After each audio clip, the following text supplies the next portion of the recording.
ഇവിടെ ഒരു പാത്രികീസും വേണ്ട, ഒരു മഫ്രിയയും വേണ്ട ജ്ഞാനായ സമുദായത്തിന്റെ കാര്യങ്ങൾ തീരുമാനിക്കാൻ. ജ്ഞാനായ സമുദായത്തിന്റെ കാര്യങ്ങൾ തീരുമാനിക്കാൻ ഇവിടെ തെരഞ്ഞെടുത്ത ഒരു അസോസിയേഷൻ ഉണ്ട്. അതിനൊരു പ്രസിഡന്റ് ഉണ്ട്, സെക്രട്ടറി ഉണ്ട്, അതിൻ്റെ കമ്മിറ്റി അംഗങ്ങളുണ്ട്. കാലാകാലങ്ങളായി ഞങ്ങളുടെ പിതാക്കന്മാർ ഞങ്ങൾക്ക് കാണിച്ചു തന്നിരിക്കുന്ന മാതൃക അതാണ്.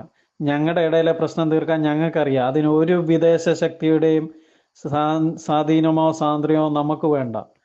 നമ്മളിവിടെ കൊടുത്തിരിക്കുന്നത് മാത്രമേ ഉള്ളൂ. അല്ലാതെ ഇവരിൽ നിന്നൊന്നും നമ്മളിവിടെ ഒന്നും യാതൊന്നും മേടിച്ചിട്ടില്ല. അതുകൊണ്ട് ഒരു യാക്കോക്കാരനും ഞങ്ങളെ ഉമ്മാക്കി കാണിക്കാനൊന്നും പേടിപ്പിക്കണ്ട.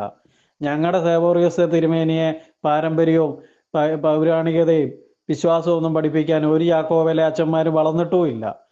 എടാ, ജ്ഞാനായക്കാര് കേരളത്തിൽ കൊടുത്ത സംഭാവനയുടെ പുറത്തൊക്കെ കയറിയിരുന്നല്ലടാ നീയൊക്കെ ഇപ്പം യാക്കോബ യാക്കോബ എന്ന് പറഞ്ഞ് കളിക്കുന്നത്. സത്യ സുറിയാനി സഭയുടെ വിശ്വാസം കേരളത്തിന്റെ മണ്ണിൽ പടർത്തിയത് ആരാടാ?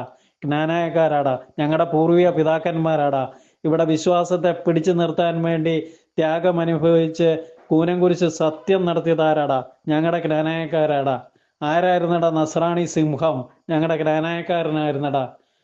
അങ്ങനെ ജ്ഞാനായക്കാർ കൊടുത്ത സംഭാവനയുള്ളടാ കേരളത്തില്. അതുകൊണ്ട് ജ്ഞാനായക്കാരെ ഒന്നും ഒരുത്തനും ഉമ്മാക്കി കാണിച്ച് പേടിപ്പിക്കാൻ നിൽക്കേണ്ട കാര്യമില്ല. ഇത് ജ്ഞാനയാടാ, ഇത് വേറെയാടാ, ഇത് ദൈവത്തിന്റെ സ്വന്തം ജനതയാടാ.